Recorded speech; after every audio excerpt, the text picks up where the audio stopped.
Shalom, selamat pagi jemaat yang dikasihi Tuhan.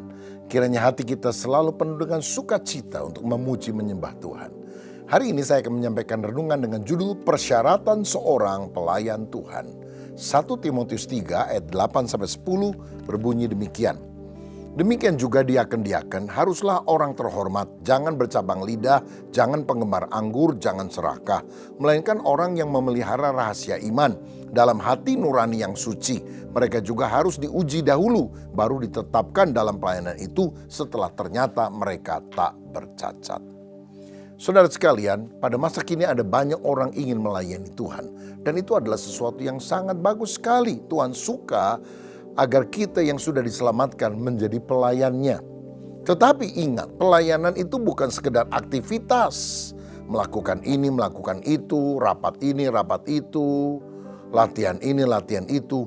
Tetapi pelayanan lebih utamanya mengacu pada keteladanan rohani yang harus dicontoh oleh banyak orang. Nah, Alkitab menunjukkan ada pemimpin rohani yang disebut sebagai penilik jemaat, episkopos, oskup. Dia juga disebut sebagai penatua. Penatua itu dari segi kematangan rohaninya, bukan usianya. Dan dia juga punya tugas sebagai gembala atau poimen. Jadi sebetulnya kalau menurut catatan Alkitab, penilik jemaat, penatua, dan gembala itu menunjukkan orang yang sama, saudara. Ya, tugasnya menggembalakan jemaat, secara kematangan dia penatua, dan fungsinya adalah dia menilik kondisi rohani daripada umat yang dia percaya. Tetapi di bawah pelayanan pemimpin rohani, yaitu penilik jemaat atau penatua atau gembala itu, ada diaken. Diaken artinya pelayan. Jadi jumlah diaken mestinya lebih banyak daripada jumlah penilik jemaat atau penatua. Nah saudara-saudara, tetapi walaupun ada perbedaan fungsi kepemimpinan di dalam gereja, keteladanan rohani ya tetap sama, harus baik seperti Yesus Kristus. Makanya dikatakan seorang diaken atau pelayan Tuhan itu harus terhormat. Artinya dia punya karakter yang bagus sehingga dia dihormati, orang respect kepada dia, tidak diremehkan. Dia dihargai karena integritasnya. Jangan sampai orang, ya pelayanan, utang ke saya udah berapa tahun kagak mau bayar. Wah, yang begini kan repot saudara-saudara. Pelayanan di gereja nyanyi-nyanyi, tapi kalau malam minggu dugem juga dengan banyak cewek-cewek. Wah, tentu yang begini jadi batu sandungan, saudara. Jadi seorang pelayan itu harus terhormat, punya karakter yang baik. Jangan bercabang lidah, artinya dia bisa mengendalikan diri, bijak di dalam bicara. Omongannya itu jangan sampai nyakitin orang lain, tajam, kasar, menuduh. Dan omongannya juga harus bisa dipegang. Kalau ngomong A ya A. Jangan kemudian kita jadi pribadi yang ngomongnya beda dengan kenyataannya. Jangan bercabang lidah juga bisa berarti jangan suka gosipin orang, ngadu domba orang. Yang begini ketika ada masalah dalam jemaat, dia bukan meneduhkan, mencari solusi, malah dia jadi troublemaker. Wah, kalau orang troublemaker suruh pelayanan, ya rusak pelayanannya, saudara. Dia juga tidak boleh penggemar anggur, artinya tidak suka mabuk atau bergantung pada minuman keras. Nah, saudara perlu tahu dalam tradisi Yahudi, mereka itu biasa minum anggur. Anggur melambangkan sukacita. Bahkan Paulus pernah ngomong kepada Timotius anak rohaninya, pencernaanmu kurang baik, jangan cuma minum air biasa, tapi campurkan dengan sedikit anggur supaya lebih hangat. Dan ini gunanya untuk obat, saudara, supaya tubuhnya lebih fit. Tapi ini tidak berarti bahwa, kalau gitu boleh minum yang banyak sampai mabok. Tentu saja tidak demikian. Lalu dia tidak boleh serakah. Serakah yaitu ingin mencari keuntungan yang tidak halal. Jangan mencari uang dengan cara-cara yang curang atau tidak jujur. Jangan sampai orang pelayanan di gereja tapi waktu bisnisnya suka tipu sana tipu sini. Kalau janji kadang tidak ditepati. Kalau utang lupa bayarnya. Nah ini kan jadi batu sandungan bagi orang lain. Mesti jujur, jangan mengelabui orang lain. Tidak nipu, tidak korupsi. Sehingga orang-orang melihat keteladanannya. Karena yang jadi pendeta kan sedikit, saudara. Tapi jadi pengusaha, jadi karyawan itu kan banyak.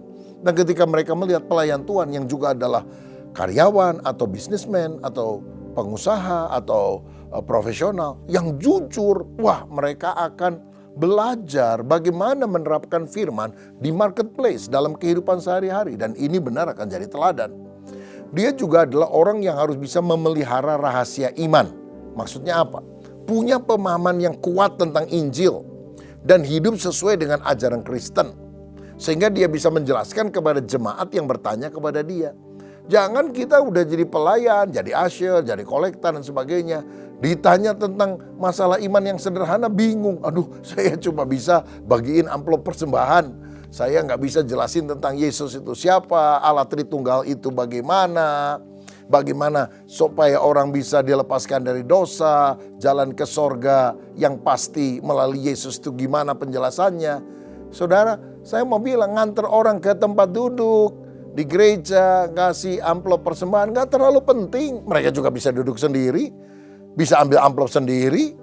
Tapi mereka itu butuh bimbingan rohani. Dan saudara mungkin bukan jadi bapak rohani lah. Jadi saudara rohani, saudara seiman, kakak rohani yang bisa menjelaskan bagaimana ajaran Kristen itu diterapkan dalam kehidupan sehari-hari. Makanya belajar.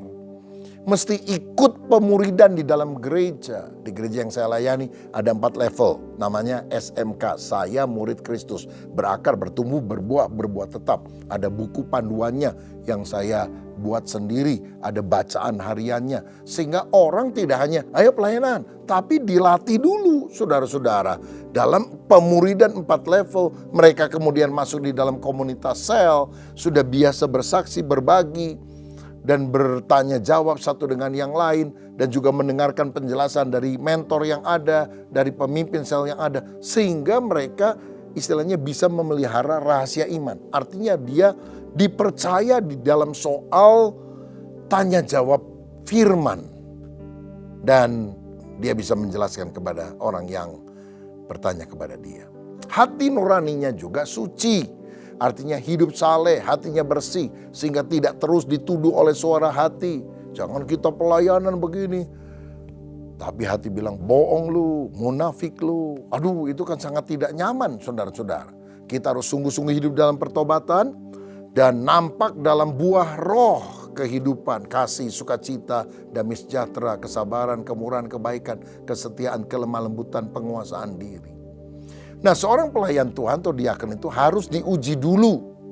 Artinya diamati dulu hidup pribadinya oleh pemimpin rohani. Bagaimana keluarganya? Apakah dia hidup dengan satu istri, monogami, bukan kawin cerai? Bagaimana karakternya? Paulus pernah berkata, jangan terburu-buru menumpangkan tangan. Artinya jangan gampang mengangkat orang pada jabatan tertentu. Mungkin karena dia kaya, dia punya jabatan di lingkungan atau di pemerintahan. Lihat dulu karakter rohaninya, imannya. Nah, kalau ada orang mau melayani, jangan ditetapkan dulu sebagai pelayan yang resmi dilantik. Mungkin bisa kasih tugas yang lebih temporer, bantu kepanitiaan tertentu, ya, atau kegiatan pelayanan sosial tertentu. Setelah selesai pelayanan itu, ya selesai kan. Nah, tapi sambil dilihat tanggung jawabnya, kesetiaannya, kerohaniannya, sambil kita mencari informasi bagaimana kerohanian dan karakternya. Dan kalau kita sudah mantap setelah sekian waktu tertentu, ada orang-orang yang memberikan rekomendasi karena tahu betul. Dan terutama kalau dia masuk di dalam komunitas sel, keluarga rohani sehingga dikenal oleh orang-orang lain, maka bisalah dia diusulkan untuk dilantik menjadi diaken atau pelayan Tuhan.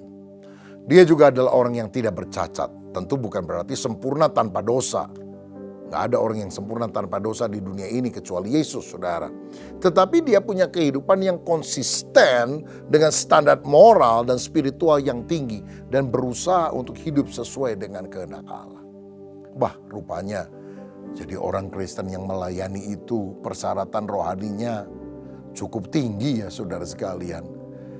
Dan kadang-kadang kita lihat gereja sekarang itu kok Seringkali mungkin karena nggak ada orang lain yang mau pelayanan, udah ada yang mau melayani juga syukur. Jadi wah siapa aja boleh pelayanan. Akibatnya turun standar dari pelayanan tersebut.